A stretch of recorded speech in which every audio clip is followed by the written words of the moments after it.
This is a guitar. This is the guy who's been playing guitar for 35 years. So yeah, I can get pretty bored of the stuff I'm playing. I mean, I've been playing this thing for a long time. I play hours a day. I've recorded hundreds of songs, and sometimes you just get tired of hearing yourself play the same stuff over and over and over again. And so the first thing that becomes tempting to do is to learn more scales and go out and learn different music and learn more chord progressions and more. And definitely that has its place. You want to expand your knowledge and put new things into what you're playing. But there's something else you can do, a trick I'm going to teach you today that really helps with expanding your creativity and surprisingly gets you to play better and better stuff that you might enjoy more. And that's what this channel is all about, making the best music that you can. I'm always trying to teach you ways to look at the instrument differently and unique ways to navigate your way around it and blah, blah, blah, me. What I'm trying to say is it'll help out a lot if you like and subscribe and check out the other videos here. You'll probably find them useful.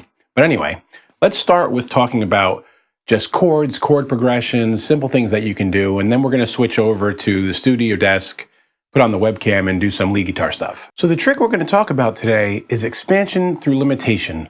Let's say you're just playing some open chords. You got a basic chord progression here, a G, maybe a C, and a D. And you've been playing those chords forever and you get bored of it, but it's what you know.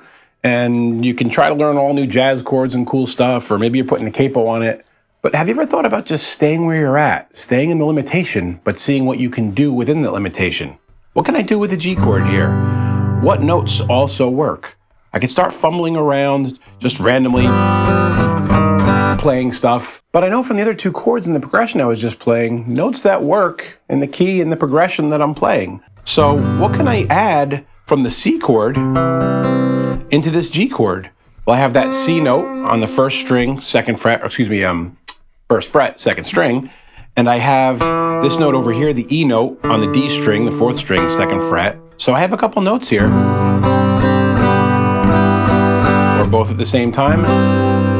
And now I'm starting to write additions to the chords and adding from limiting myself by staying in one place and borrowing from things that I know.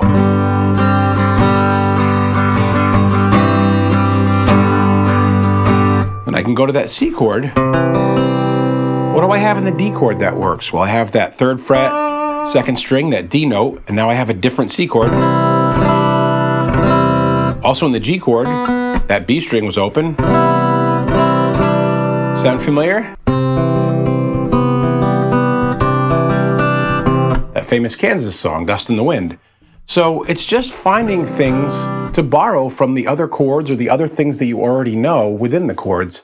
And if you really want to expound on this, I have a big lesson on it. I'll put it in the description below and link it up here. But the basic idea here is just to limit yourself. Don't try to add a bunch of chords. See what more you can do with what you already know. Now let's see what you can do with your lead playing. Some really interesting thing happens when you add limitations to what you're doing. I'm going to switch over to the studio desktop cam and we'll get playing. Okay, I got the webcam from the desk here. A Strandberg. I'm going to load up one of the backing tracks, a jam track that I have on this channel. I'm just going to take the basic E minor pentatonic here. And I'm going to play those top three notes that I just played. The B, 12th fret on the B string, 15th fret D, and the E on the E string on the 12th fret. And I'm going to limit myself to only using those three notes. And I'm going to have to find ways to eke out interesting things to do.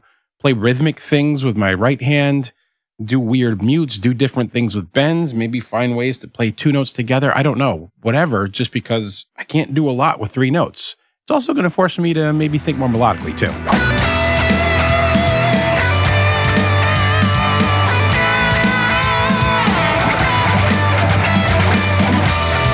notes there.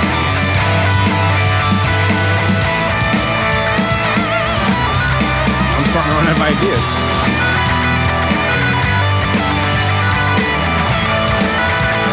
Rhythmically, right? Patterns.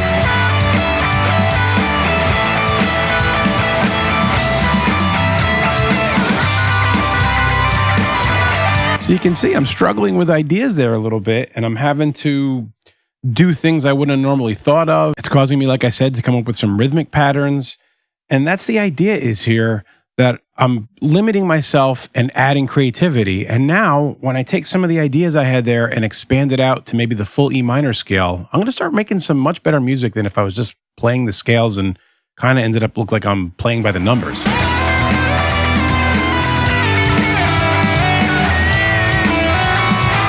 That whole slide thing, the rhythmic.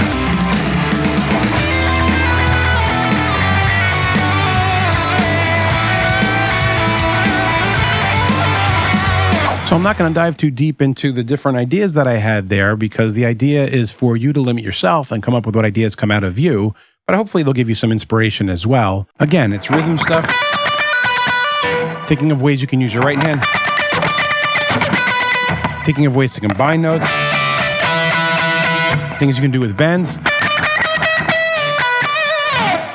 all the things that you already know. How can you manipulate them and then expound out on them into a fuller scale if you need to start creating interesting leads? I hope you guys found that useful. Again, if you're into this kind of thing and you want to learn different ways to look at the guitar, please subscribe and like and all that good stuff. That helps me out. And I have an older lesson where I actually, instead of 3 notes, go to just 1 note. If you want to check that out, I'll link that here and in the description below. And as always, guys, until next time, keep making great music.